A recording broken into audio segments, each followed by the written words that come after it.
So as I'm going through this, anybody who knows me, Brian, you know me, I'm like Tom Petty.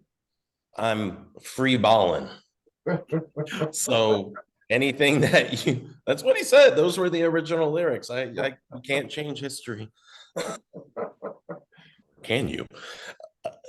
Make sure if you have questions, chime in, interrupt me. I'm loud. I am like a bulldozer. So assert yourself. There's a lot to cover in this hour. And I just got to say, the amount of money people waste on Facebook ads by not understanding this basic stuff is absurd. And this is not necessarily new information, but the way that I am framing it, I hope that you are able to take away a lot, even if you are a top level media buyer, a top level copywriter and media buyer. There's so much to break down in terms of this new world, a whole new world that we're going into in terms of AI. But again, this isn't new. Facebook AI has been a thing since its inception. It just keeps on getting more sophisticated until eventually we create Skynet and then we're all doomed. So make as much money as you can now before the Terminators come and get you. This is based on working with lots of different people, lots of different companies spending seven figures a day on ads, with pixels that have millions of sales, registered, accounted for, uh, down to new pixels that need to be seasoned, trained. This is like the Karate Kid. You got to show it sand the floor. You got to show it wax on, wax off for it to know how to serve you the right people who are going to be interested in your offer, who can actually be helped by what you're doing, what you're doing in the first place. And by the way, if you're not, here to help, bugger off. So this is about, and also saving ad budget. And this is going to be the last slide, I think, but the idea that you need to spend a certain amount of money a day to get real data when you are working with a new budget or you are retraining a legacy pixel, you don't need to have a major ad budget. So keep that in mind as we're going through this. So the first thing that we need to understand is the pixel. The pixel, if you just think about it in terms of like ChatGPT, the pixel is your prompt. So you get to prompt that pixel. Everything that you write, everything that you produce, everything in your funnel, including things like customer service, in weird ways, play a role in the health, the vitality, and the accuracy of your pixel. So many people, and this is true with even really big companies that have lots of successful campaigns, they throw spaghetti against the wall, and it's just throwing spaghetti against the wall. There's not a lot of rhyme or reason to it. We're not thinking about, here's the spaghetti that I'm throwing, here's why I'm throwing it. No, it's just like roughly, this is within the conversation. I think this is, we should get something out of this. Well, that has exhausted ad budgets and killed the dreams of many a biz owner, many a copywriter who could have been rich, could have were sitting on that pot of gold at the end of the rainbow and just couldn't get this one little thing right. This little thing we call media, ads, advertising. When you are here to help people, and this is one of the key reasons why I focus on the help aspect, is you ask different questions than when you're chasing money. one of the first things that you need to do here, and this is part of the action steps, what is your business? What do people search for? What do they think about? What are other companies like yours? How do they present themselves? For instance, and we're talking positioning. We're talking a broad market, and then your individual niches, places, verticals that you can scale in individually and collectively. Which, by the way, a lot of companies don't get that. They just go over broad. They just try to hit broad as hard as they can, and it works or it doesn't. And more times than not, it doesn't, because again, we're not being strategic in the spaghetti we're throwing against the wall. So this is a really, really key step. And this is a part of the pixel mind map of, if you look at your mind map and your business name here at the top and all the different ways that you can help people. So I just worked with 2 months with the compression socks, working for nurses, but they were hitting the broad market with snippets of copy that look like it could have been written by ChatGPT. There's nothing to it. There's no essence to it. There's no branding to it. There's no mechanism, new cause, the reason why everything else didn't work.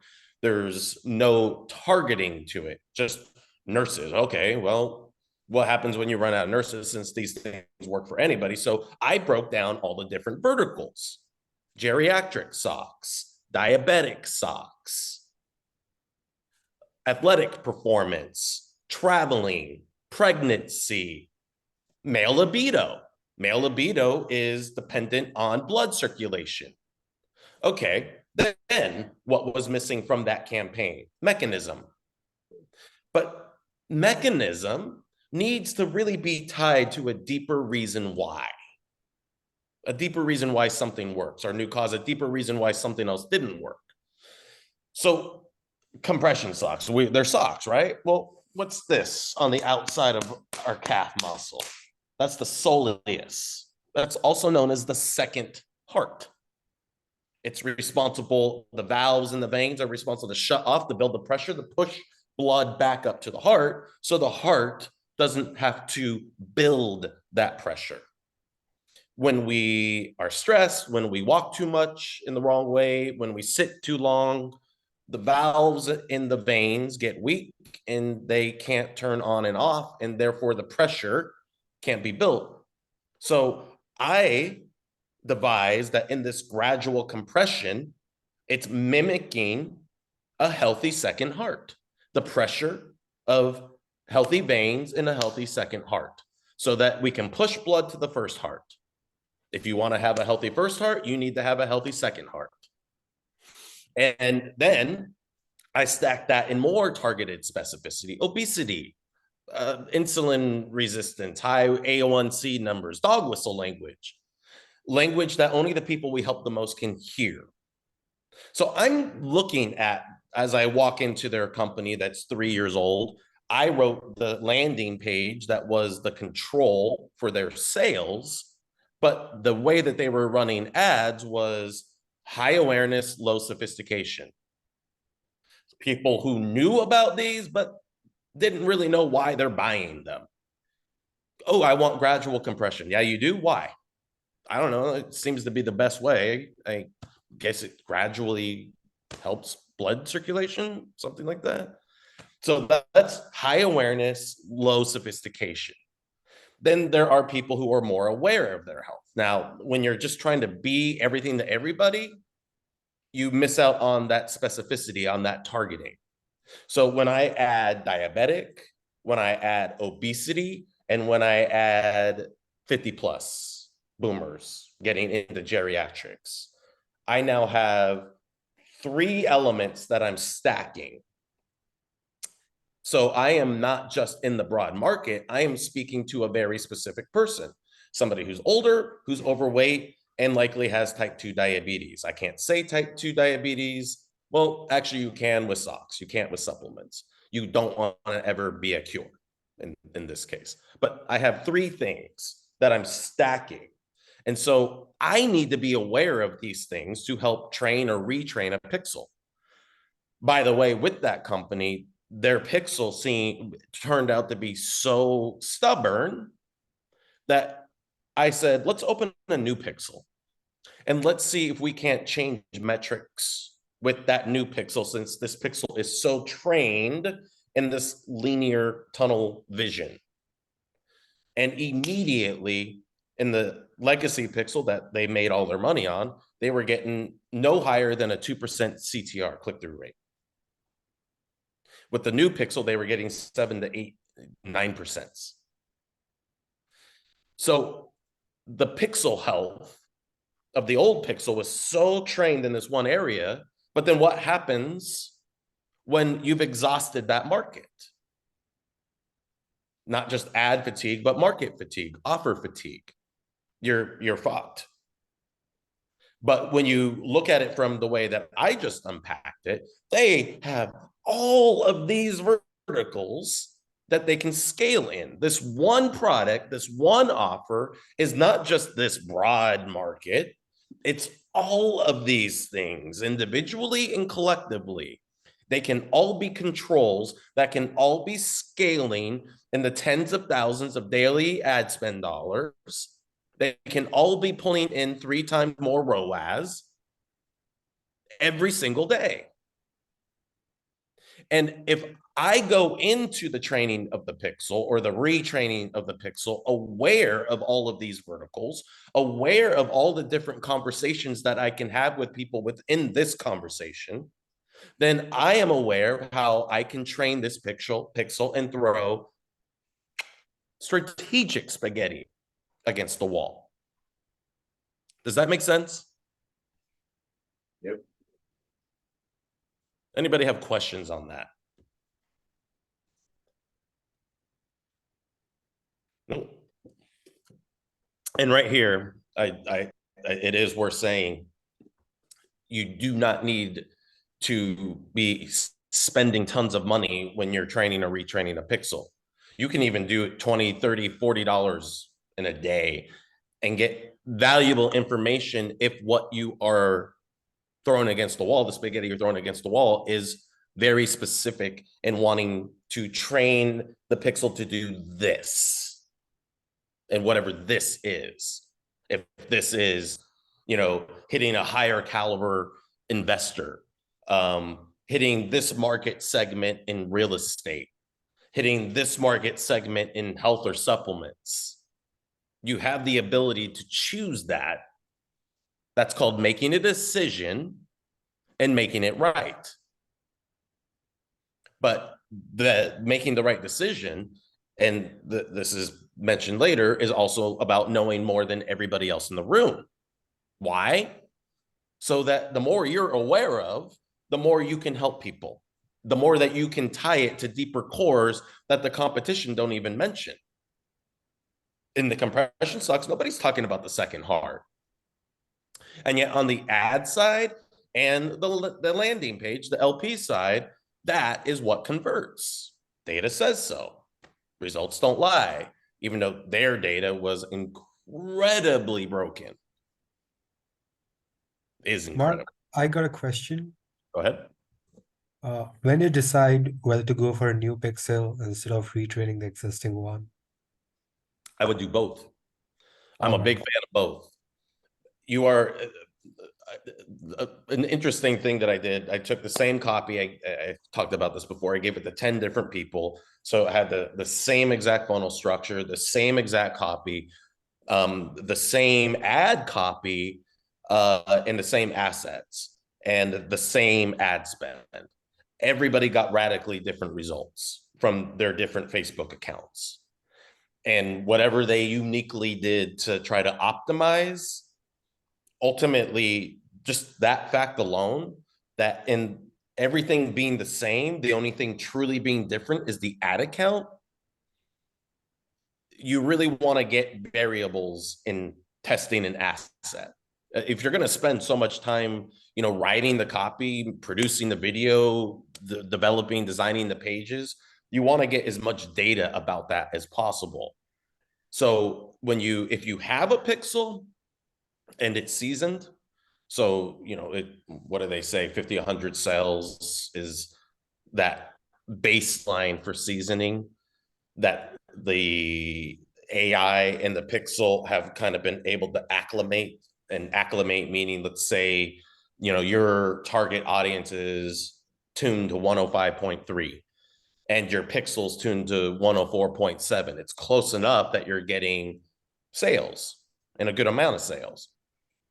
What we're talking about is getting it 105.3, 105.3, so that you are getting the exact right people on the exact offer that is converting.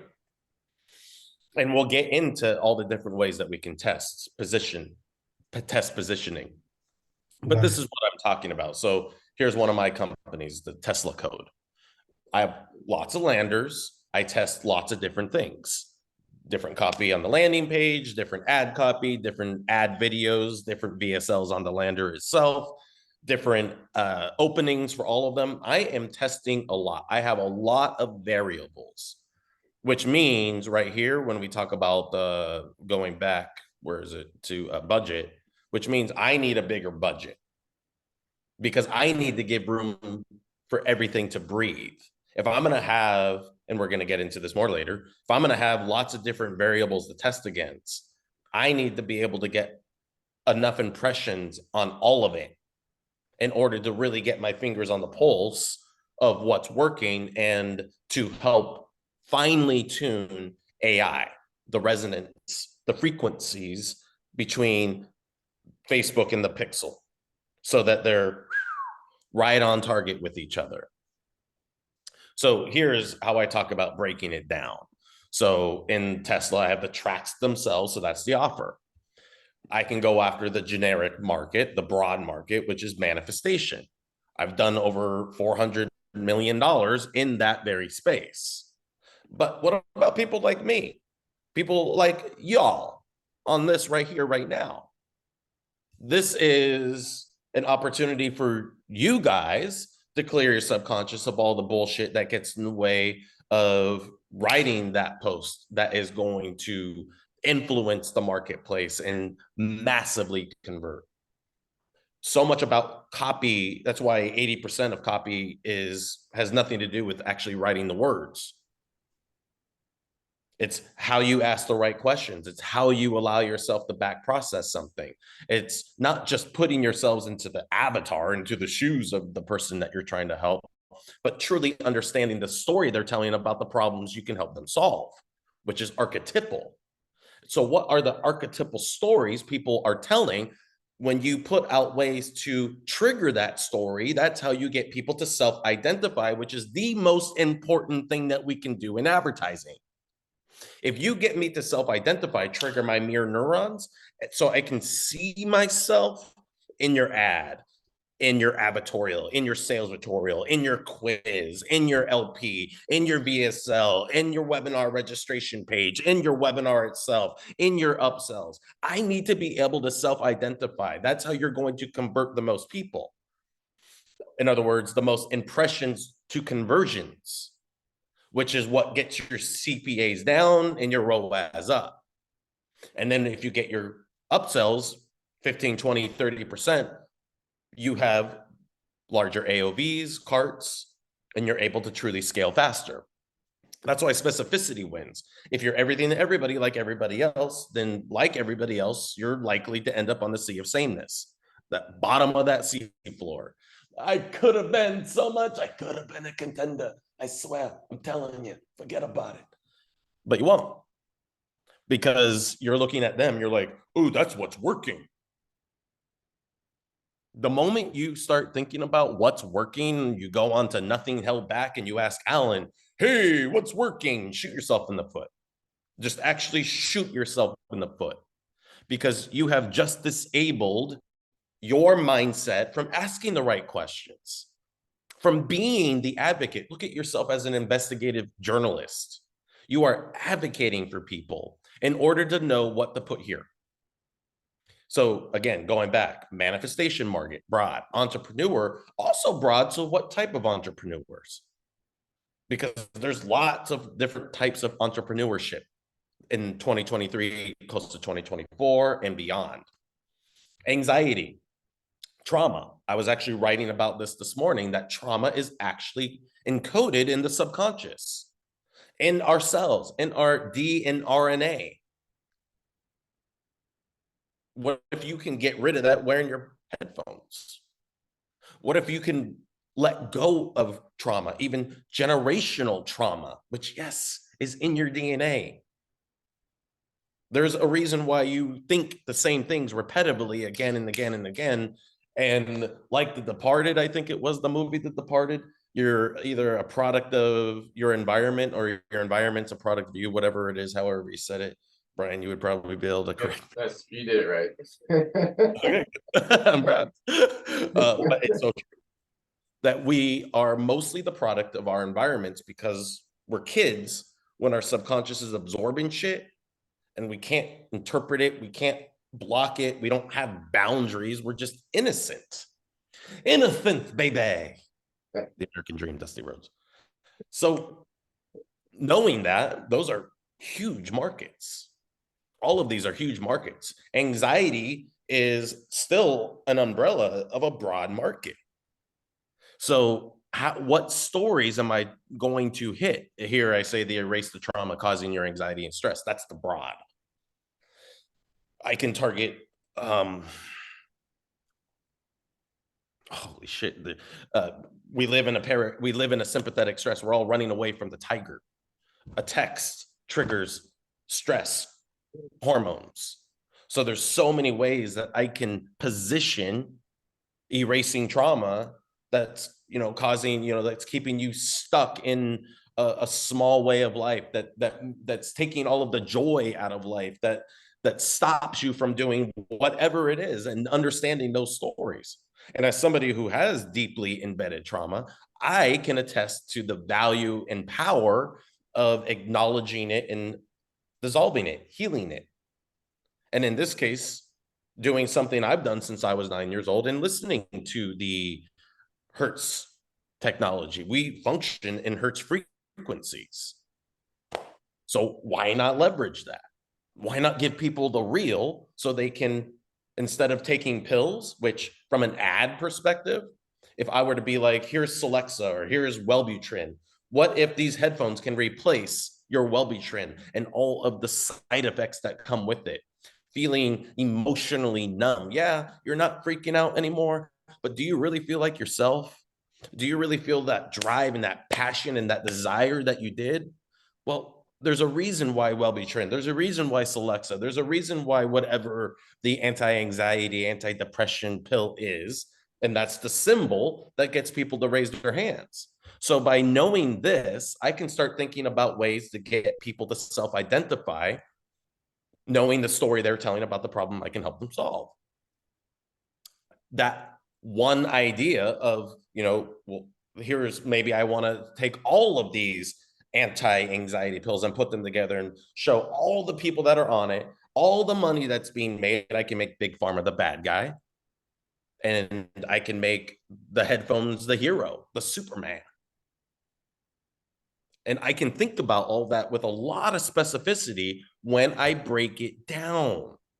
So I'm not just selling manifestation tracks, which is what most people do in the binaural space. Other people like John Asseroff, who is a very successful entrepreneur. I do believe he's worth 9 figures. And he was in that Law of Attraction, The Secret movie, but he's a direct response marketer. And he had the Brainathon, and he was marketing to, performance, mental performance, like, hold on one second. Right here, from the company Life Extension, is this dopamine advantage. People are, all about the neurotropics, the, brain power, thinking power, having the ability to do more faster. What name for what, Max?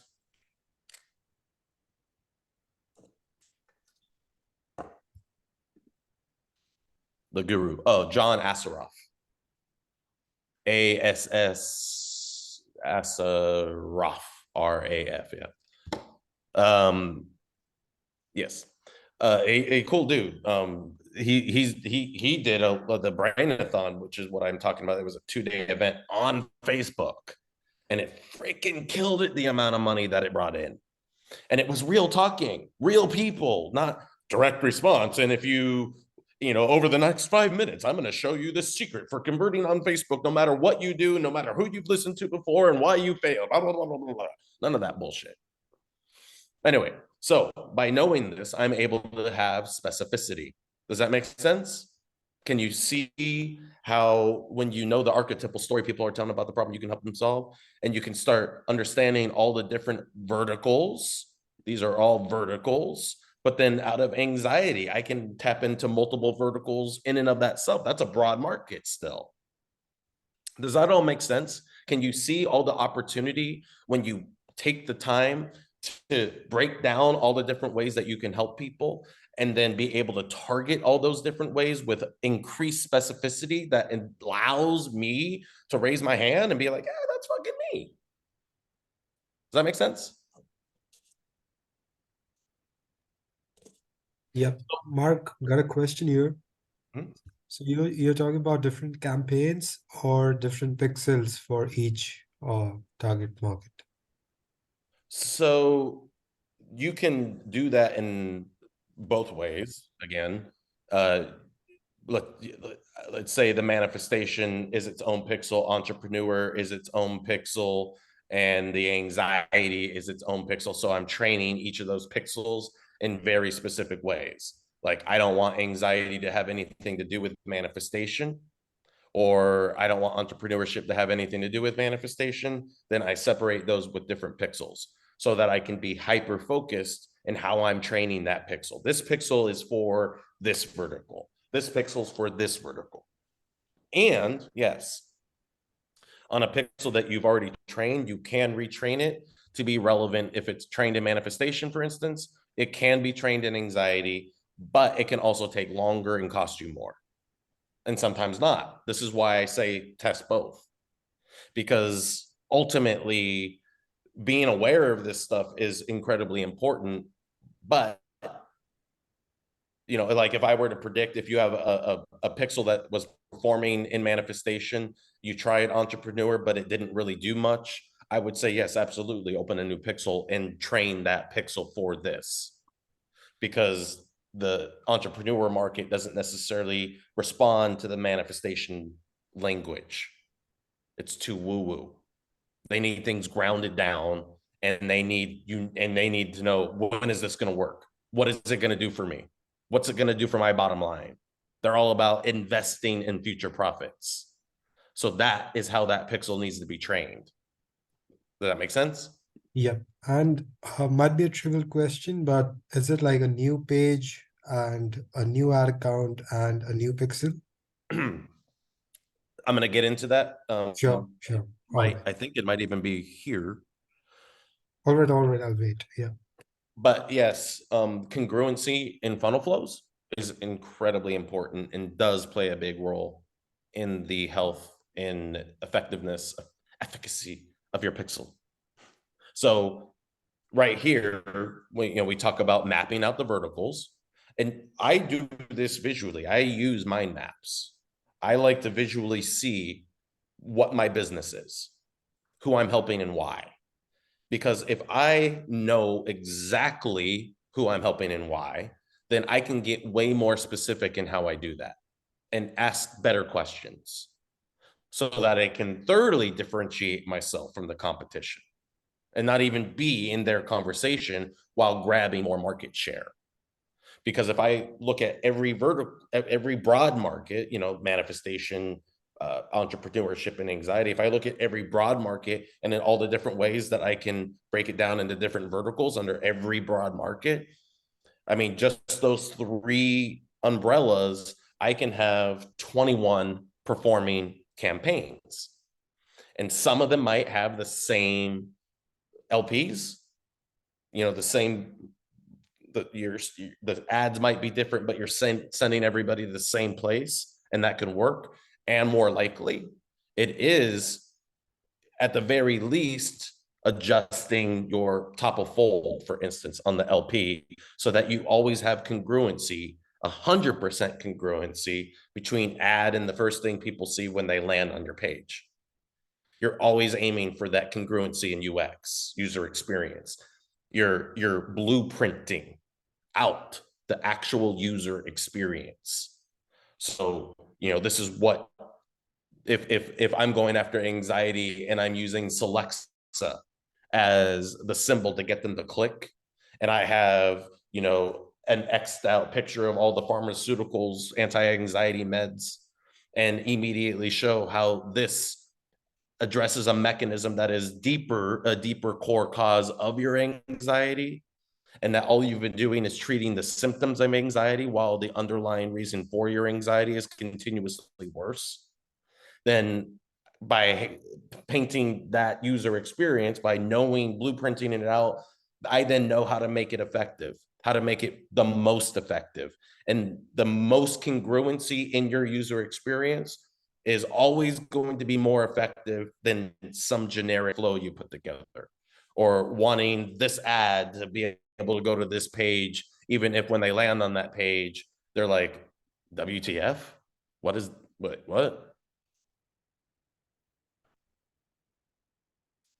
Call out that no.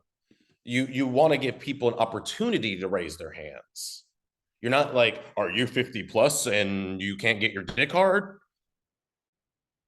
You want to paint the picture. Here's a fourth wall ad that I did on libido, male libido, a porn star, naked, leaning into the corner, looking at the camera. So fourth wall, breaking the fourth wall, talking to the audience, like Ryan Reynolds in Deadpool. And he's just like, and so behind him, it's blurred out behind him. You see three women on the bed in lingerie, one's naked, but you can't see any definition. You can just tell that there's three beautiful women on the bed waiting for this man. He's like, I'm trying so hard to get hard, and so we're breaking the fourth wall. It wasn't until I knew why I couldn't get hard that I can finally get hard. And this one ingredient opens up my blood vessels so that blood can flood my cock. I'm ready. So it's like, I don't need to, and by the way, that ran on adult pre-roll, but that's media, just like Facebook, that use the platforms that are going to give you serve the audience that you're helping the most. Good. So yeah, you're not necessarily calling people out and if you use the word avatar, if you want to get beyond avatar thinking, demos, and start thinking about archetypes, archetypal stories, read Man and his symbols. Start understanding what an archetype is, so that you can go, okay, this archetype talks about this a lot, talks about this a lot, talks about this a lot. That's their dog whistle language. That's the language they only hear. Everybody else can't, because it's not relevant to them. You want to be the most relevant to the people you help the most, and fuck everybody else. Noted. Your low-hanging fruit, the people you help them, like if you look at manifestation, my low-hanging fruit is leveraging my story of helping so many people with this exact technology, having made a big impact. Or, I mean, there's lots of ways of framing me as an authority, of framing the technology itself, the science, the mechanism, the corpus callosum. What I put up yesterday as an ad that is testing right now is 2 brains. That's 4. 2 brains, a scarcity brain and an abundance brain. And that is getting high CTRs. Having that value proposition that if your brain is like this, you'll never have what you want. But just a pair of headphones can make your brain like this. And then I can talk about the corpus callosum, how binaurals work, and then how specific frequencies like 7 tap into the subconscious, expunge it of all of its sins, and open up for what you've been trying to ask God or the universe, please give it to me. But then there's this force field that won't let it in. That's the subconscious. God's like, I'm trying to give it to you, but you just keep saying no when it's right there. I don't know why God has an accent like that. So any questions on that? Double down. When you see what's working, start serving those people more, right? You want to be able to give them more ways to raise their hand. That's knowing the story they're telling about the problem you can help them solve. Yeah, you're establishing that hand raising. Again, that's empathy. That's self-identification. Self-identification is what every advertiser is aspiring for the most. Know that. Know that's what you're doing. What is self-identification? Again, seeing myself. Oh my God. Marge, that's me. That's me. They know what I'm going through. I need to buy this thing. That's what you're going for. Self-identification. And you can get broad, but the more specificity you add to your broadness, I don't know, it makes a big difference. So you're not trying to swipe what works. You're trying to see what gets people to self-identify. Always remember that. There it is right there. They're the lowest hanging fruit. So if I know that people that just want to, that have wanting to been manifest, learn how to manifest all their lives, law of attraction, praying, God, whatever, they want to feel like they're in control, but never felt like that. They're low hanging fruit. If I target 50 plus, the ones who have tried law of attraction, praying, affirmations, mirror work, woo woo, and still they're like, honey, I can't get coffee this morning. I didn't manifest it. Damn. It's just like, why? I can hit them with so many reasons why they're in that state, why they can't afford their cup of coffee, and help them understand how just a simple pair of headphones are going to help clear away all of the resistance that's been pushing away. I want it. No, I don't. I want it. No, I don't. Conscious says, I want it. Subconscious says, no, I'm not worthy. I can't. Sell them that. And you can make it funny. There's so many ways to test ads. Speaking of which. Mark, good question. So there's a lot of talk around hooks. So while we're telling their story, is there specific advice you'd give for the first 5 seconds, 10 seconds, or like how should you begin telling that story? Positioning is the hook. We're beyond the big idea. That's more for like affiliate marketing and ClickBank, that pour the hook mentality, over the top, where it's just repetitive, hitting the same thing. Like Sava Neddev just sent me, he's a copywriter. I worked with him with the Write With You, sent me a VSL on ClickBank that's in my space for binaural beats and manifestation. And it was just cliche after cliche. This doctor found a little tiny part in the brain, and there's no doctor. It's just all this made up story. And one of the things about hooks, when they're over the top, they'll convert. You can make them convert, but they only convert for a certain amount of time. Like, who remembers the Venus factor, fat loss factor? Bueller.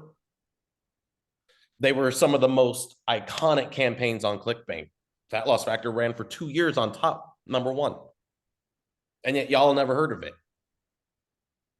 Because the direct response culture is all about who lies the best and who gets the most money out of people's pockets. Has nothing to do with helping people. So you can be in that hook, over the top direct response mentality, or you can realize positioning is the hook. So how do you get people to self-identify? Well, I think I have. Well, before I do that, because I do have examples, and we can actually write some live if we want. don't want to go too long here. Funnel flow, user experience. If you do a short ad, then you're just getting the click. You're getting that dopamine. If you have a longer ad and you're going into mechanism, you're going into new cause, you're taking bottom of funnel stuff like testimonials and bringing them to top of funnel so that you can see which stories that your audience, your customers are saying about the problem you help them solve, so that me, who has that same problem, could go, oh, wow, that's me. What if, who asked that question about Hook? Me. What would be a product, an offer that you would be wondering how to create a hook for? So I work in the trading space with an influencer, and we just use low stress trading, etc. Like no, a little stress. Like you don't have to spend this much amount of time, etc. Whatever the common objections are with respect to trading, we just use those in the ads. Mhm. But I was asking more specifically, I know that you do not use that hook. Like, what's the right mindset to have while writing those stories? The question was more with respect to that.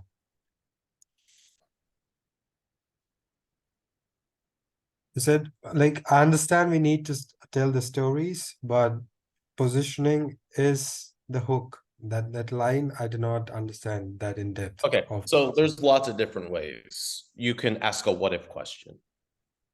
What if all the stress you have around trading is because you have been following the wrong gurus and the wrong indicators for your entire investment career?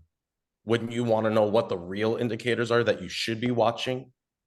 Indicators that not only help make you get more out of your investments, but invest with a confidence that takes it out of, am I just gambling, and into the realm of knowing when you should expect amazing results. There's always ways to get people to self-identify. That's a what if question. Did you know? As you know, do you want to hit confirmation bias? We all know that indicators are an investor's best friend. The right indicators can make you rich this month. The wrong indicators can keep you poor for the rest of your life. So to put that value proposition out there, maybe I want to hit that negative bias. You will never be an investor. You'll always be a gambler unless you know this. So you're hitting that negative bias of, I don't really feel like I'm a real investor. I'm telling that story. I've made a little bit of money, but I'm afraid to, go all in, to really double down. Every time I get a little bit, I'm like, oh, I should just hold on to that. So meet that person's story at the peak of emotion that they're telling about it. And I want this, but I know I can't have it. I know there's something in the way. Go ahead. So also I work in the men's dating space. So would this be an apt opening that I know I can get the girl, I have so much to offer, but I'm missing something. Like these are the stories we usually use in the men's dating space. So I've had multiple $1 million Oh, offers in the men's dating space and women's relationship space. In both, when I worked with Jordan Hall, who has his secret obsession, we did yes. relationship rewrite method, and that's when I introduced the dopamine mechanism. So if I go to that copy, and by the way, he uses the same basic idea in his secret obsession. And if you look at both campaigns back to back, it's obvious that the relationship rewrite. So if you're like most women I've shown this surprising brain trick to, you might find what I'm about to say a little hard to believe, but I stumbled upon a hidden psychological loophole in the male mind that makes or breaks any romantic relationship.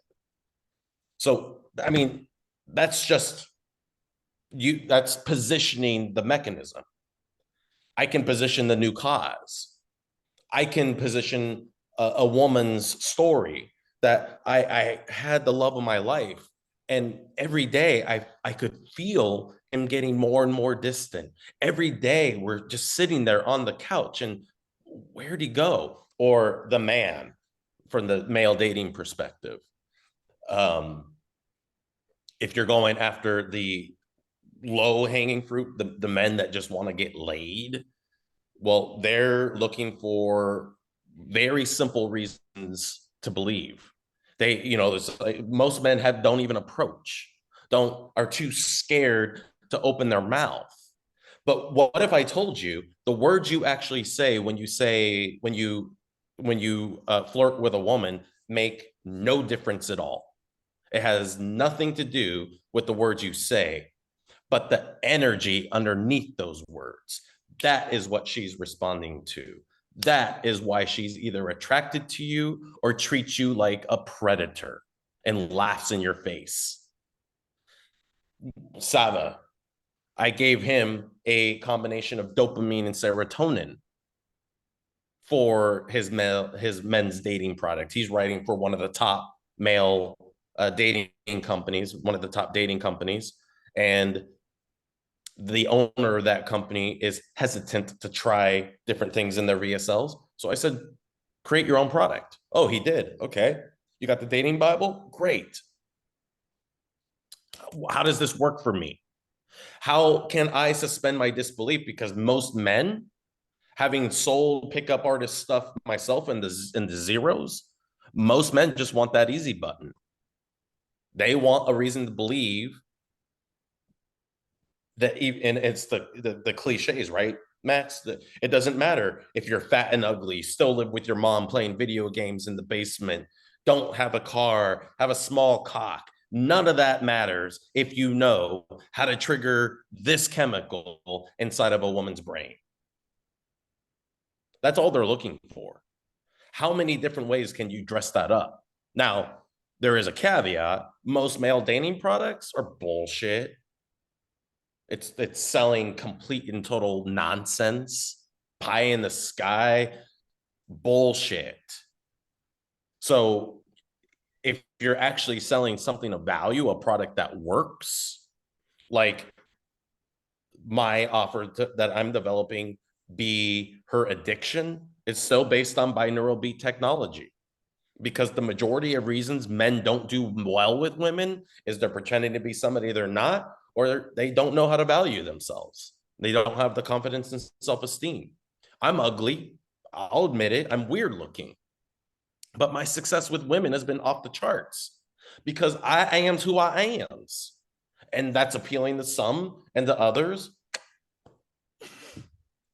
And most men look at it as if there's like this combination code. But if being secure and confident in yourself and knowing how to trigger a certain chemical or chemical reaction is always what it's about, and that you don't need to be a certain way, you can get rid of all the, this is the real reason why it actually literally doesn't matter how much money you make to a woman to want to date you, to have sex with you, to think you're hot, even if you're not.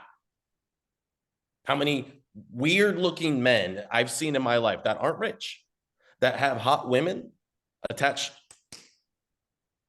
It has nothing to do with all the stuff that men are programmed to think women want. And when men are teaching men what women want, this is what you get. You get, I just watched Barbie last night, by the way, for the first time.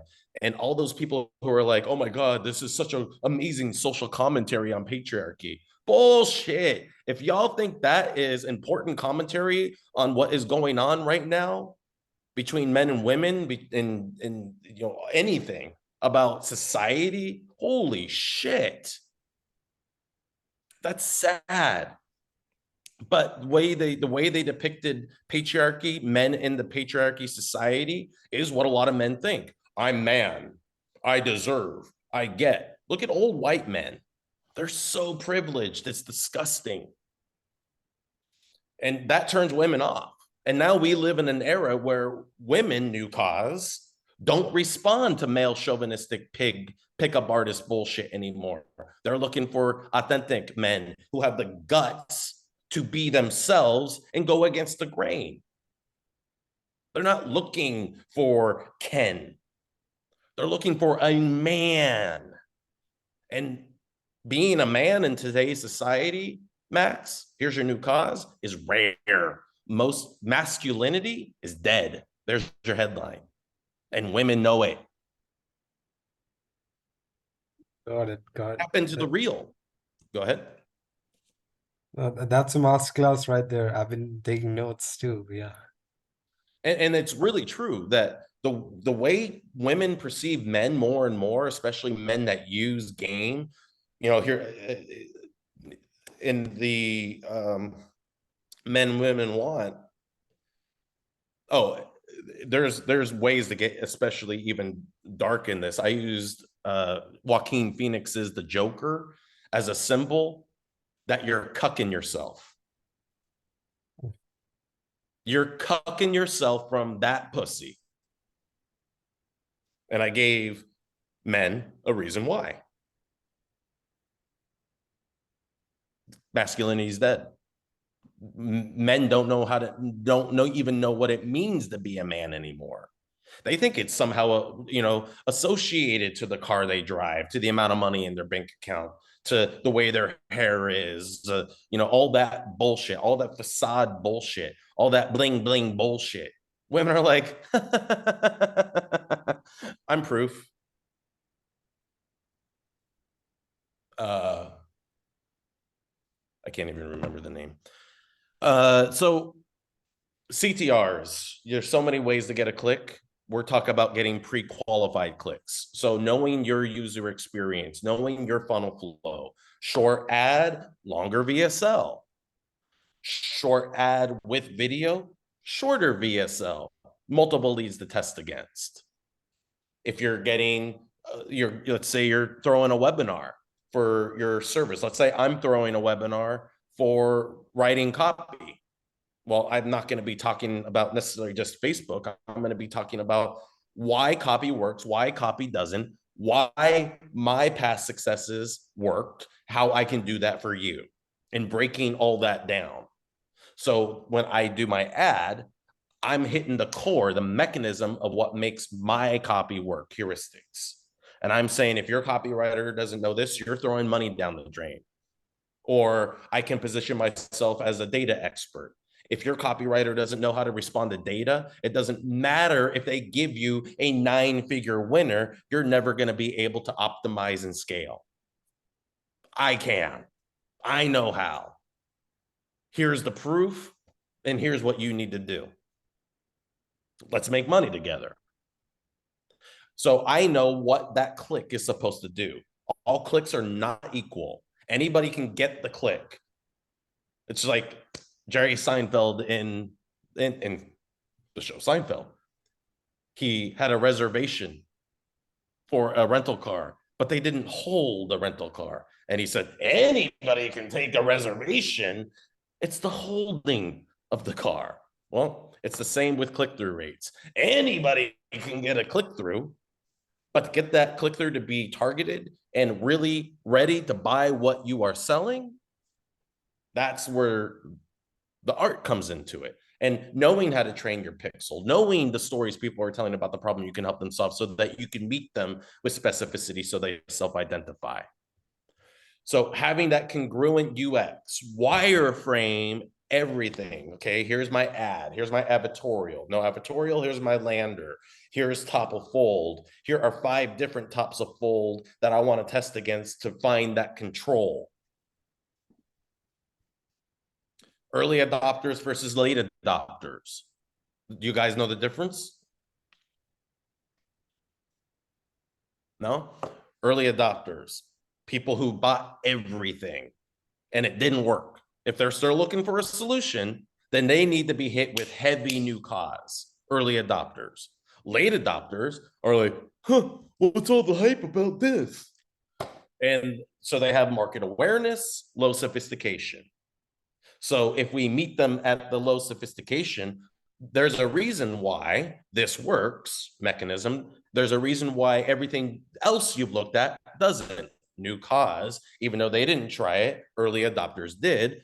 So hitting them in different ways with mechanism new cause is going to look differently in your positioning or how you're hooking them. Does that make sense? By the way, I had a lot of fun making these pictures of Zuck, the AI, the prompts I were using. I got some good stuff. It was funny though. When I started, I was able to spell out Mark Zuckerberg, and then it started preventing me from using his name. So I had to shorten it, Mark Zuckerberg, Mark Zuckerberg. And finally was, I was able to still get the what I wanted out of it, but it was fun putting it together. UX we covered.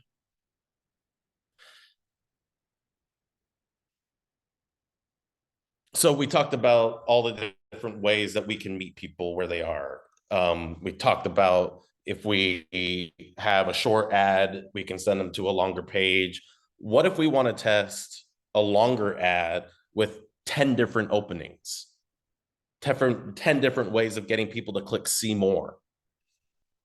We need a lot of budget, which we'll get into. We need a lot of budget, but we also need to be very specific in what those opening lines are supposed to do, the click that we're getting, the way we're getting people to self-identify. Just like a VSL, the first line of the VSL is the most important part of the whole fucking thing, because if you don't get people deeper into the presentation, all that work, all that writing, all that production, all that potential means zero. So you need to see what gets people to click or tap that see more. The more variables you throw, the more strategic spaghetti you throw against the wall, the faster you get to the constant. You weed through all the variables to get through the constant, which is also known as your control. That's what you can scale. So this is the testability factor. If you look at that first line in your Facebook sponsored post, you have your video or static image. In fact, I'll just go over here for a sec. You have the video or static image. You have your headline. If the headline isn't long enough, you see some of your description copy.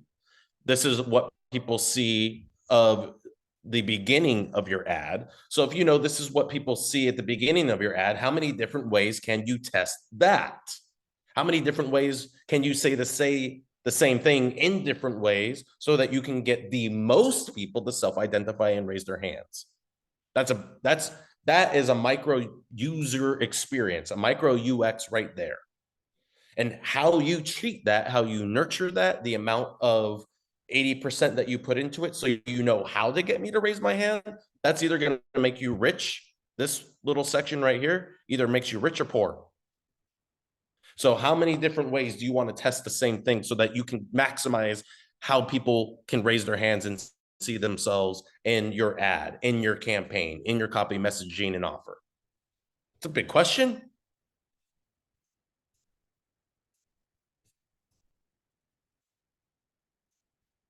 So that's the testability factor. And that applies to a VSL. It applies to a 1-minute video ad. I can have 20 different first lines in my 1-minute video ad to see what gets the highest engagement, conversions, and ROAS. Again, though, the more you test, the more budget you need. The fewer things you're testing, or just one ad with 0 variables for that first line to get people to click or tap see more, you don't need as big of a budget. Again, a new pixel, $40.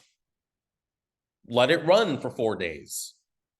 Let it get beyond the learning phase so that Facebook can start acclimating, getting that dial to be as close to the same frequency as possible. So the right eyes, the right people raising their hands to the right offer.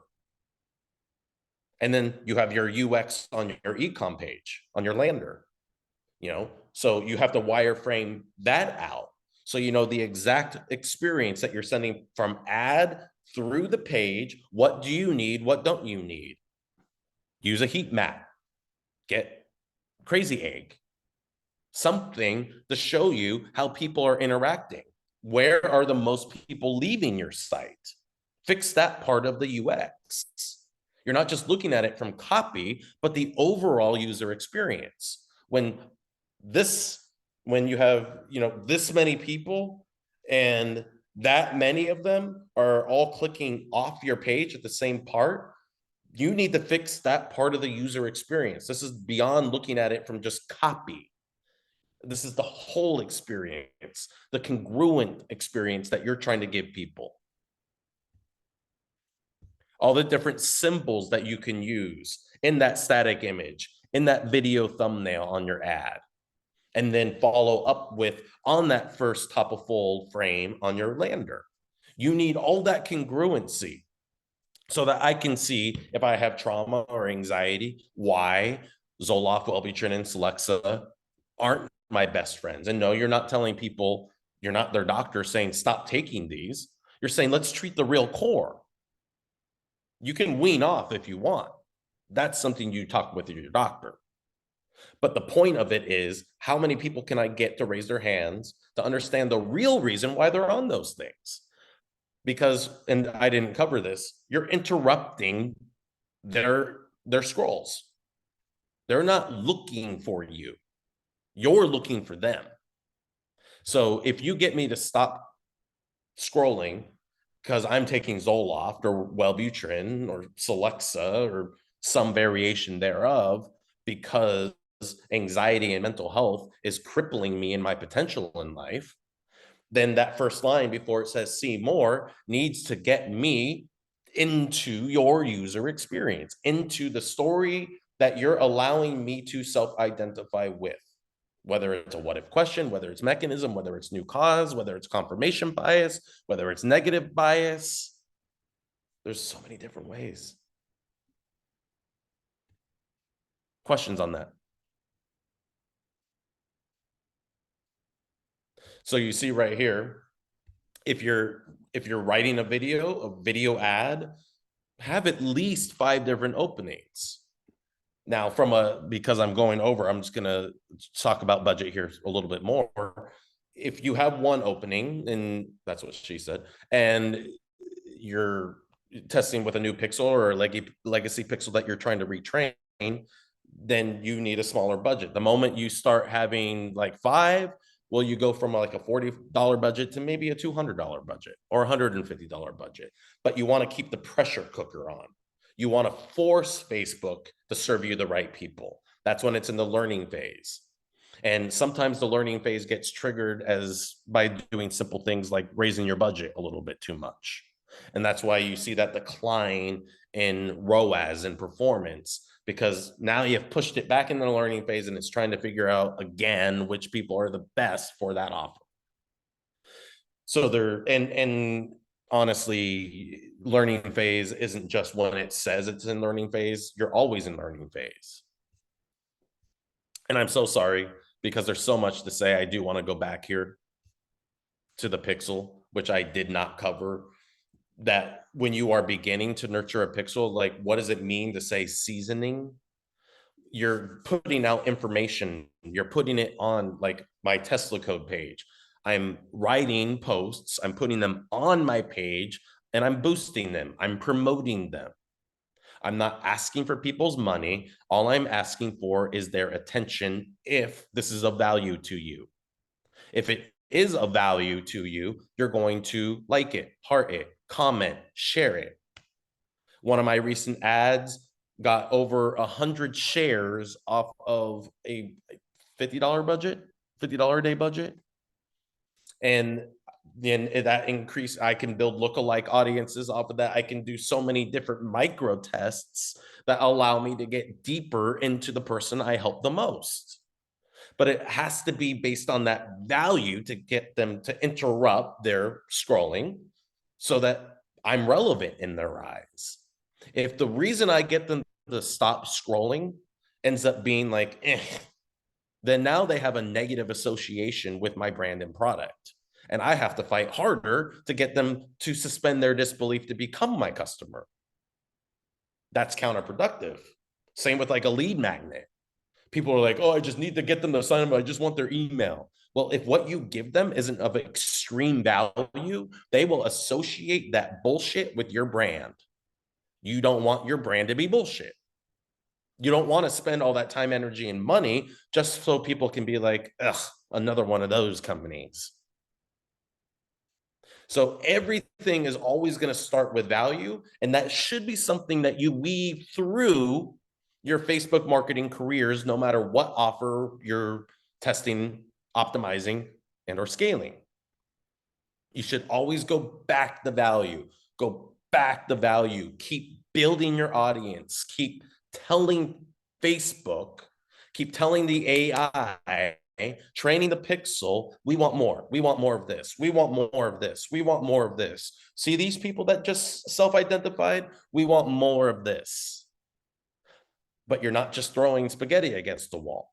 You're throwing strategic spaghetti because you've identified your broader umbrellas and your niches, all the ways that you can specifically help specific people. Just like a pair of compression socks. Maybe I want to have a better day at work, not feel exhausted and sore when I come home. And maybe I need it so I don't drop dead. Helping prevent blood clots, helping move blood so that my veins can actually become more elastic again and expand instead of being narrow and hardened, which makes my blood pressure shoot through the roof and makes it very likely at some point I'm going to stroke, heart attack, or have an aneurysm. Or I'm more likely to have dementia. Because a lack of blood means a lack of oxygen to the brain. They're used by the same mechanism, the blood circulation. Higher blood circulation, higher oxygen to the brain. So I can make all those value proposition conversations. I can position myself in those conversations and make one product extremely relevant to all kinds of different people. But I need to be aware of that, and I need to start by helping them first. Helping them understand just that you have a deeper problem that nobody's talking about. Let's talk about it. Let's talk about why you've been stuck in this situation. Let's talk about why you've invested, but you've never been able to quit your job and be an investor. Let's talk about why you've tried all these supplements and you're still looking for something that works. Let's talk about why you go home every night to righty or lefty and never get laid. Let's talk about the real reason why. And then I'm going to give you a mechanism to make you be able to suspend your disbelief one more time and have that hope. But it always starts with value. So keep value going so that you are never, ever, you never have enough to work with, to test, to have in the can, of ways to position, to think about, to get me to self-identify, to raise my hand. Value. I have built my career on value, not just as a copywriter, but as a business owner. That's why I enjoy doing these. And I'm not trying to get something specific out of this. I am seeing the majority of people running on Facebook misuse their budgets and never see the type of profitability, if any profitability, that they should and can be getting right now. That's the reason. So always value and the testability factor. All the different ways that you can put that value out there, both in just promoting or boosting, as well as the ads themselves, whether they're traffic or conversion. And just to be clear, you want to run traffic ads when you are telling your pixel how to do, how to think, how to be, how to acclimate that frequency. You can run your conversion campaigns more, even if you can run more conversion campaigns after you've tested more traffic campaigns, even if your pixel has 50,000 registered or documented purchases. You want to go back to that beginning point, nurturing, value, and then all the different ways that you can get people to raise their hands. Once you've identified that, yeah, this is how I self-identify. Does that make sense? Once you've identified how you get people to self-identify, they're like, more of that. So test all the different ways that you can give them more of that to keep honing in and refining, optimizing the user experience. Mark, got a question? Hmm? So when you provide value, where do you draw the line? Is the CTA always tied into the product, or does it end at the solution? Like, okay, this is the root cause, this is the mechanism, and then you tie it into the product, or you leave it at that, at the first, at like top of the funnel ads you're running? So this is going to be in large part your 80%, asking the right questions, knowing all the different ways that you can serve people, all the different stories they're telling, all the things that they're not aware of that are actually the true cause for everything that they're experiencing, whether it be their symptoms or lack of results or whatever it is. So first of all, and this is super important, this aspect of it, the awareness and sophistication level. If you know that you can get me to raise my hand to mechanism, then you want to super serve me mechanism that's effective. That gets me to go, oh, okay, that makes sense. I can see myself in the driver's seat. If you have low awareness but higher sophistication, you need to be aware of that, because that's going to change every first line in your primary copy, in your video script. The lack of awareness of market awareness of the story I'm telling is where most people fall short. It's not that you're giving too much in your posts, that you're cannibalizing the offer itself. Is that what you're worried about, cannibalizing the offer? Because if it is, then the offer is not worth much. And you can cannibalize an offer. Yeah, you can give away too much. The relationship rewrite that I told you about, that is still up to this day, that 10 years later, it's still running on ClickBank and still making money. But the truth is, there's more value in that VSL than the ebook you buy, than the ebook women get. I truly did cannibalize it. But because that's really a lead magnet product in his catalog, he doesn't care. He has other products to sell, more money to make in the lifetime, over that lifetime value proposition. I just did this morning, hold on one thing. I just did this morning a whole big post for Tesla Code about trauma, giving away a lot of information I could sell in an ebook. But I want to give it away because ultimately I just want one thing, this one product. And this one product has so many different ways that I can position it. Once I get them in due to their trauma, I know that trauma has caused problems in their relationships, in their career and financial realities. There's so many things I'm going to be able to know about them, and therefore have upsells and constantly new products. With binaural beats, I can position it until the end of the day and spend very little money on the actual product itself, because the frequencies themselves are going to be the same. It's just going to be the voiceovers or guided hypnosis that's different, the way it's positioned.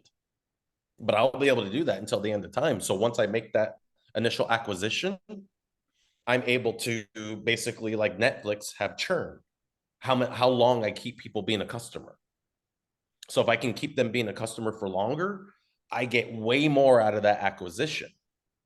So I don't worry about cannibalization or giving away too much so that the offer doesn't make sense to even buy.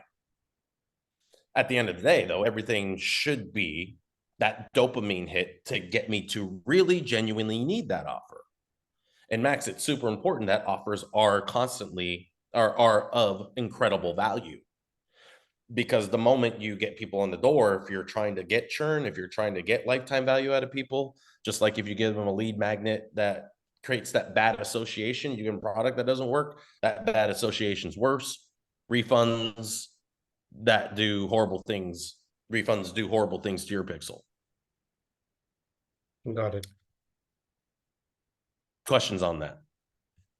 Yeah, I was just saying, I think what you're going to tell us here about the awareness of sophistication, we need to adjust our copy according to that. Is that so? Correct. So if going back to those compression socks, I can hit people at feel better at work, have more energy.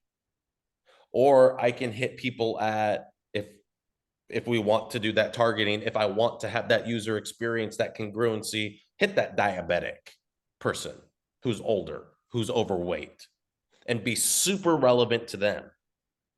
An example of that, and I use this because I still use it to this day. Don't believe me, I do. I sold this supplement. I've sold hundreds of supplements at this point, structured alkaline silver. And when the company brought me on, they had paid Stephen Georgie 80 grand to write a VSL that did nothing. I think they spent like $250,000 between copy production, and it didn't do anything. It didn't make any sales. They were going after the broad market and they were hitting it with higher sophistication. So low awareness and high sophistication is a recipe for disaster if that's not where your audience is. That's a great way to lose a lot of money, and that's exactly what they did. I come in, I'm like, let's hit yeast infections, or like, I thought this guy was good. What yeast infections? Yeah, we did 10 million in 10 months. Why? Because we were super serving people, women who weren't served, who didn't have, let's treat the core of why you keep getting recurrent acute yeast infections and UTIs because of candida overgrowth in your gut. That's why. A great bump on that cart page that doubled AOVs, 75%, and this was extremely citable, of women's yeast infections are because of their male partner who's typically asymptomatic, doesn't have symptoms. So if you really want to get rid of your acute yeast infections and you're in a relationship, he needs to take it too. Boom. Doubled carts, 94% subscription, 6 to 9 month churn. That's printing money, because I was able to position the product in front of people who really needed help instead of just going over the broad gut health and immune conversation, which is what they were doing. Does that make sense? Yeah, it's awesome. And so I use this example. I wrote that sales letter for Life Boost Coffee, Dr. Charles Livingston, that started this juggernaut company that he has now. Good for him. But coffee is a commodity. How can you sell coffee? So it's something people drink on a daily basis. There are certain people like me who will drink coffee even if I don't need the coffee boost, or don't ask me nothing, I haven't had my coffee yet. I'm not that guy. I fucking love the shit. I love the taste. I love the experience, the ritual. I'll sit there before I open this laptop and just, kind of sit there and think, feel, enjoy my coffee.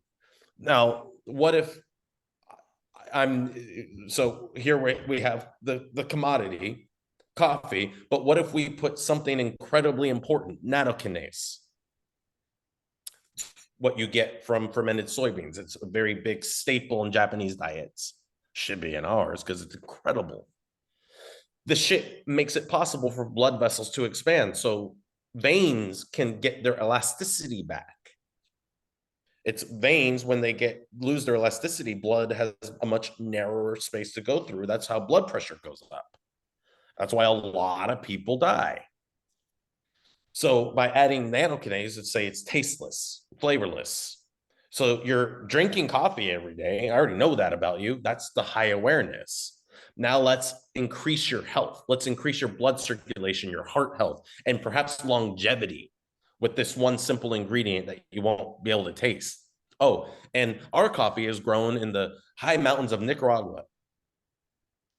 So it's slow growing. It's grown organically with banana trees and apple trees and fig trees, true organic farming that creates the tree canopy so that we never need to use pesticides and herbicides. That's what made Life Boost coffee work.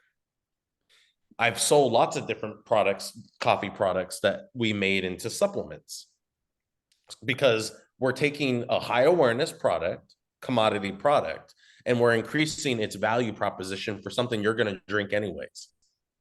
So if you're going to drink it anyways, let's have the best coffee with the ingredients that treat the core cause of aging, rapid premature aging, of heart health, of low libido. So that we're killing two birds with one stone. And by helping people with their coffee, I'm able to make more money. That's just ingenuity in terms of looking at what's popular instead of trying to contrive demand. I know what's in demand. I'm going to leverage what's in demand. I'm going to leverage the awareness of what's in demand and make it better so that people get more of what they want from one thing. Easy button element. Everybody's looking for the easy button. I'm giving you a reason to believe. Still I look to find a reason. So I can do that with any product. I can do that with my binaural beats. I can do that with compression socks. I can take any product and make it the value proposition 1,000 times more important. And what happens when you increase the value proposition from the ad to the e-com to the final upsell? You make more money. And again, the more specific I am with the person I'm talking with, how I'm targeting them, the specific things that they are experiencing that only they can raise their hands to, and I train my pixel meticulously in that, starting with value, I know I'm going to be able to help more money with less ad spend and therefore profits. That's how people get to faster exits. That's how I've helped people get to faster exits. That's how people are paying for their retirements in their 30s, 20s, and 30s instead of working into their 60s and 70s like boomers. Is there a And we specific have that opportunity. Go ahead. is there a specific audience size range that you look for while going specific, or it doesn't matter, like X number of million, etc.? There are certain things that you want to look for. How evergreen is it? How many new people are coming into that every day? Right? Yeast infections. There are women getting them more and more all the time for a myriad of reasons. So I know it's not a problem that's going to fatigue. But then let's say you go after broad. I mentioned the Venus factor. That was a women's weight loss product going after leptin as the core reason why you can't lose weight. And not because your body wasn't producing leptin, but because it produced too much leptin and your brain became blind to it. So you never felt full or satiated. And that's why you got fat and couldn't lose weight. Over time, that fatigued because they didn't continue to expand the value around it. And most direct response companies don't know how to do that. They build it and they're like, this is it. It either works or it doesn't. And when it does work, it works for as long as it works. Going for a year is pretty freaking good these days. In fact, going for a month is pretty good. And on the Facebook side of things, the fatigue aspect is enormous. But then there's also ads that will be able to work for you. You know, I have ads that are on legacy pixels that, yeah, they need freshening up, but the overall ad is the same. Everything about it is the same. And it's been going for 2 years. They've been going for 2 years. But at the same time, still a lot more is being tested. And that gets into the budget mentality, the budget thinking.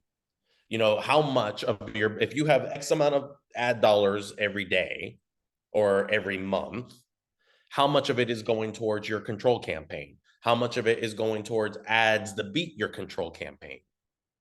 How much is it going towards going after a completely different vertical?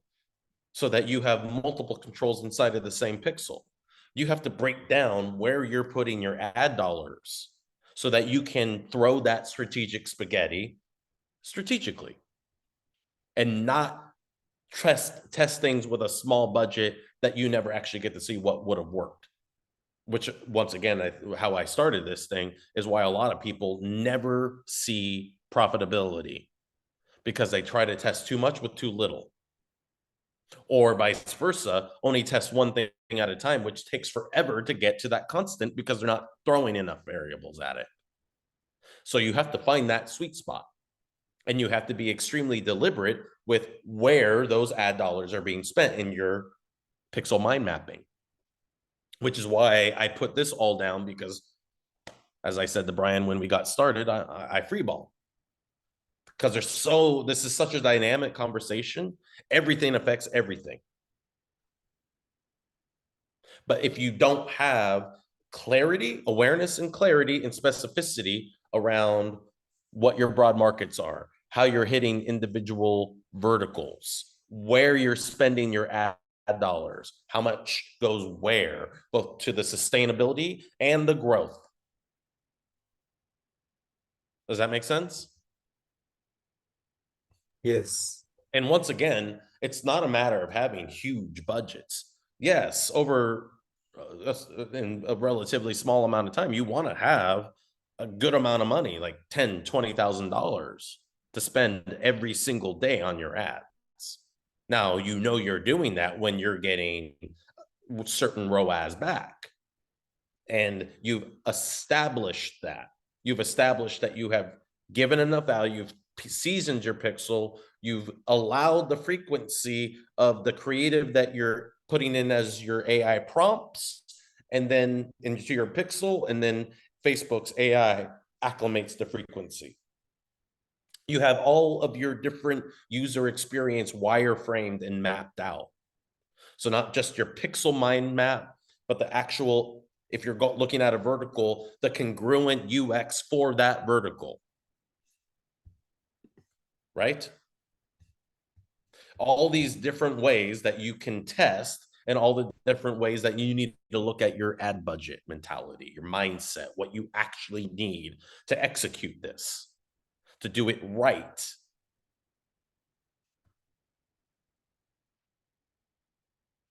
Any questions on that? No. Mark, I got a question kind of going back a little bit on seasoning that pixel. Are you posting content to the page pre-ads? So you're kind of like On the pre-seasoning? value side, yes. Okay. On the value side, I am putting it directly on to the page, and I am also testing different pages.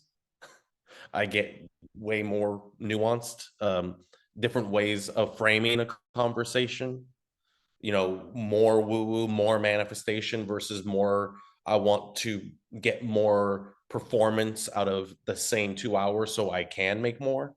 Two different ways of hitting the same thing, but still going after the subconscious, still going after how I'm blocking what I want by being stuck in a narrow linear tunnel vision frame. I also do what we used to call dark posts, where you're posting different value in different ways to see what gets people to raise their hands. But you want to be able to also build your pages, so that because that can become as valuable as an email list when you populate it and that you get people interacting. A lot of people in marketing, they're aware of Alan Sultanek or whatever his name is, his Nothing Held Back.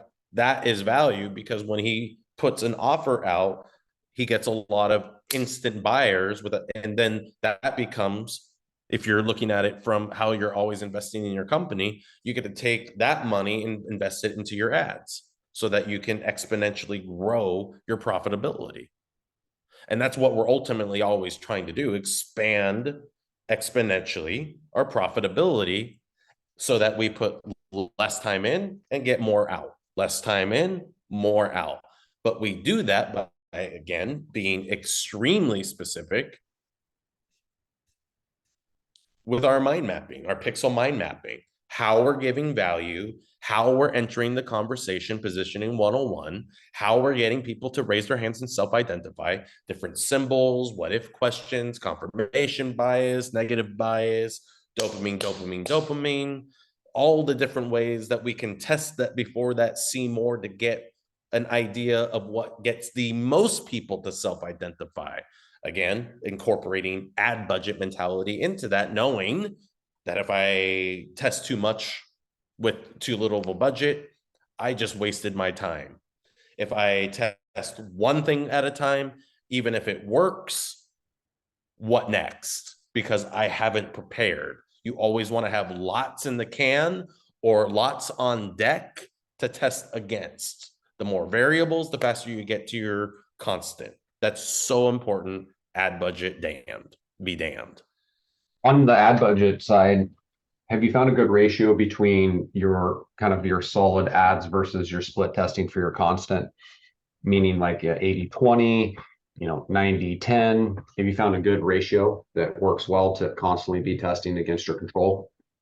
So I do it in a number of ways. First of all, in terms of if you pie charted it, what would be the actual percentages?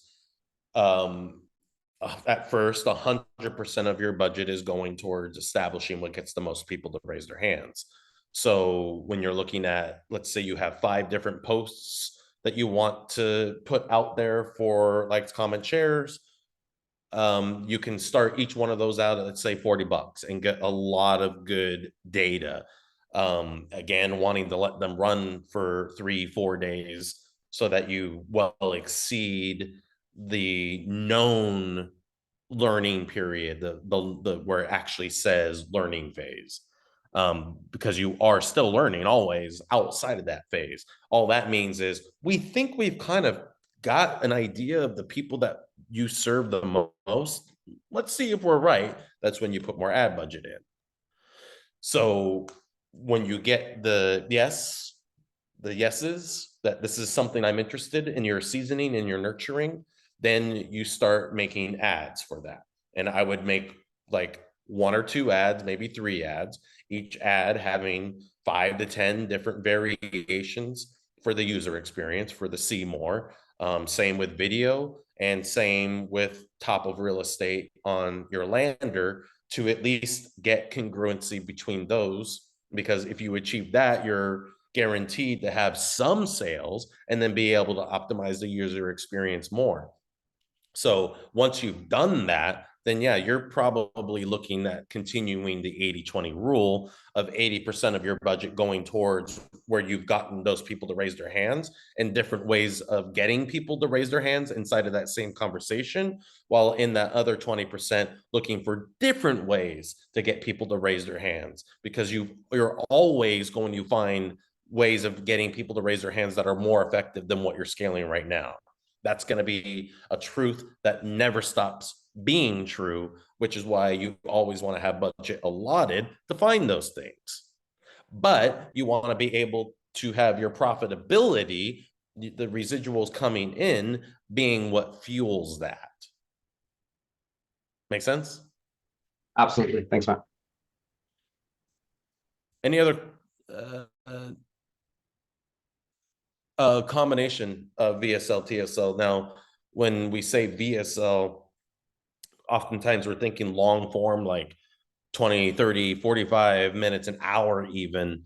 And those still work and they can work. I also don't really write too many long form VSLs anymore, because I can get as much done with a longish form primary copy ad, a 1-minute video, including UGC, CGC, user generated content, creator generated content, company generated content, people from backstage.com that I interview, get incredible sound bites. I put ads out. Are you telling a story that you can't manifest?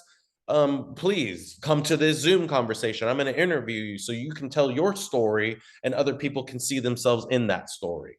So I can get a lot more to doing that than writing tons and tons and tons of copy of getting people to do that, when I can just interview people so they can tell their stories.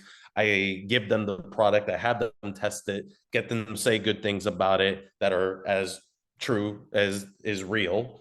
And I build a lot off of that on the ad side, so that I can get people to self-identify very quickly and simply, knowing that this is interruptive marketing. I don't have a lot of time to get your attention and to keep your attention. I need to be respectful of that. So I need to see what is going to resonate at the highest emotional watermark without being like I am in this webinar, long-winded. Does that make sense? Yes, it does. And also knowing on that ecom page, so like a new page I just made for the Tesla code. Can you see my screen? Yes, we can. Stop manifesting. I got a little timer up here. This is a very simple funnel flow, or a very, so all the different sections accomplish different things. This is a different type of real estate than I've been testing. This has the scarcity and abundance brain, which brings the congruency from the ads that are being run to this page specifically. The VSL here is a half hour. I have VSLs that range from 1 minute to 30 minutes. And then I have alternative leads for all of them. So I'm testing video on the front, which is more UGC. Like if I were to just bring one up, one of the two UGC style ads that are performing right now are one Ella did. Lost, scared, and confused, to living a life filled with freedom, abundance, and joy, I stopped following the law of. So that with primary copy, longish form primary copy versus short form, I want to get the click. I want to hit the peak of dopamine to get you to the page to read more or watch the video I have there. My other video, again, more of the UGC persuasion. I'm a fourth grade dropout, and yet I get to live an absolutely blessed freedom. So coming from the personal experience and the personal storytelling to connect with the people who are looking for freedom, who are looking for that more money, but need new cause and mechanism to believe that something can actually work, because goddamn, I've spent all my time and energy on money on things that absolutely did not work. Versus, what if you could reprogram your subconscious for automatic abundance using nickel? So going more into straight into the mechanism, no storytelling. So those are different ways of saying the exact same fucking thing to see what gets the most people to raise their hands. In this case, all three work. So I have different ad controls that allow me to get people to different user experiences on this ecom page, this being the newest user experience I'm having in terms of a wireframing. I wireframe this out. I write the copy. It took me honestly about a half hour to write this copy. There's nothing special about the copy, but it is a congruent user experience. Does that make sense? Yeah. So the first two ads were Brian? looked like native to the platform, and the third one looked like an ad. But you said that both the styles perform. Is that so? Mm-hmm. Yeah. The one that performed the most is Ella's. Her story, her hero's journey is the style of video ad. For a UGC video ad, it's her hero's journey. And the hero's journey, like Rocky Balboa, is what gets Katniss Everdeen, that gets a lot of people to raise their hands. If you can tap in to my hero's journey, I will be a customer.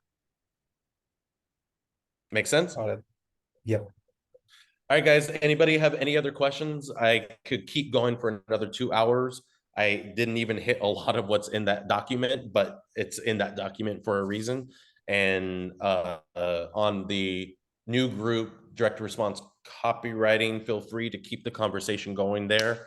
post your questions. You can put up a post and ask your questions as you back process this. But right now, any last questions for the 3 remaining? Nope. I've got a last question, Mark. Yep. So you mentioned, Alan, I am a part of NHP Plus. So do Nice. you have any plans of running your own coaching group? Because you've got so much fun. I there's 2 things that I plan on doing. One, I used to do a Sunday roundtable where we write, I just invite copywriters and business owners to hop on Zoom with me, and I'm gonna be writing live. I'm gonna start doing that just to get more involved in the community again, and because I enjoy doing it. In terms of like group coaching or I've heard nothing but good things about NHB Plus and everything Alan does. I have not had that level of organization because I'm kind of a feral hippie kid.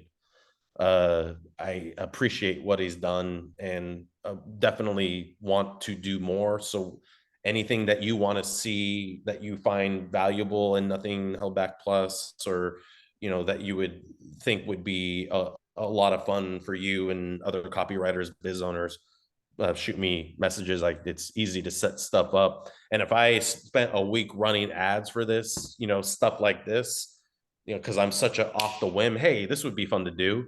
And then I tried to do it the same day that I had the idea and ended up hitting the wall, which is why I rescheduled it for today.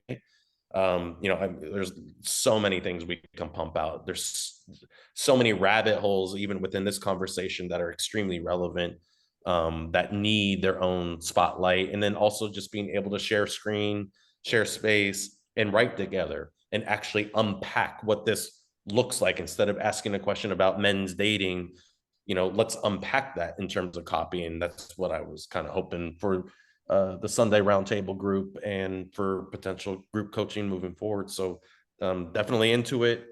If you have any ideas on what you would like to see, definitely shoot me a DM. Yeah, I'll just tell you one or two couple lines about it. So I think I've gotten your $47 product, and you had a $200 product that got sold out. And the next product you have is, I think, 10K. So there's this huge gap in between. Whereas Yes. yeah, so I pay like $500 for NHP Plus, and there are too many members, etc. But thing is, a lot of people like me would get a lot of value if you had something in that range, like up to $500 a month subscription, etc. What I It would would love, help a lot. Like, not for your money. I know you've got a lot of money, but and it wouldn't earn much for you, but the value you bring to aspiring copywriters and marketers, it's a great help. Yeah. I appreciate that. And yeah, I would love to do groups of like 15, keep it smaller and, keep that price point. Let's say we did 1 or 2 sessions a week for $197. That way you're getting 8 hours, whatever it is. I said this would go an hour. We're an hour and 40 minutes in, where we're able to dive into something very specific and be on the screen. And I know Alan does this. This is an old seminar trick, putting people in the hot seat. If you have copy you're working on, using that as the way to unpack information and give everybody a ton of value, and somebody specific a ton of value in each session. I'm definitely down to do that. Yeah, the offer you said is a no-brainer, because in NHP Plus, I think we pay 500 and we've got around 500 members, like 300, or like huge number of members. And the hot seat thing you're talking about, it's not there in NHP Plus. We have to pay more, like $2,000 a month. That's another group, fast forward. So And I love the hot seats because a lot of people think writing copy is difficult. When you see me just, in 100 different ways, just start unpacking it right before your eyes without even thinking about it. That's how I get to show you how to tap into the essence of what it is you're writing. Tap into the essence of who you're helping. Tap into the essence of the story people are telling. Tap into the essence of the science behind this, and make it like Billy Crystal and the Princess Bride, a coating of chocolate to make everything go down smooth. The hot seat idea is, and that's what the Write With You sessions are, that $10,000 thing, where we're riding live and we're producing stuff that's getting tested tomorrow. So there's a lot of energy when we do that. Good to know that's what he charges. I'm definitely not trying to get richer off of this stuff. Just, it's fun. So if that sounds good, I'll put something together over the next few weeks for the new year, so that we can have a nice intimate group of copywriting warriors, people that just want to, freaking kill it in quarter 1. Yeah, please do. Because I am running an offer that's gonna cross 300K this month, and that's non-US. So if you have a group like that, I can bring in those offers, ask you about stuff like what should I do in US, etc. So the group would make a lot of sense for us. Oh, absolutely. Yeah. That's easy. Sweet. Okay. Unless anybody has an, and Max, you can just DM me. I'll keep that conversation going. I appreciate everyone who showed up and everybody who's left. That's awesome, especially for so little advertising, and my Facebook has 0 reach these days. So awesome on showing up. Max, I appreciate it. Simon, didn't hear from you. Adam, I love you. And I'll talk to you guys soon. Yeah. Awesome. Thanks, Mark. Great. Thank you so much, everybody. Talk soon.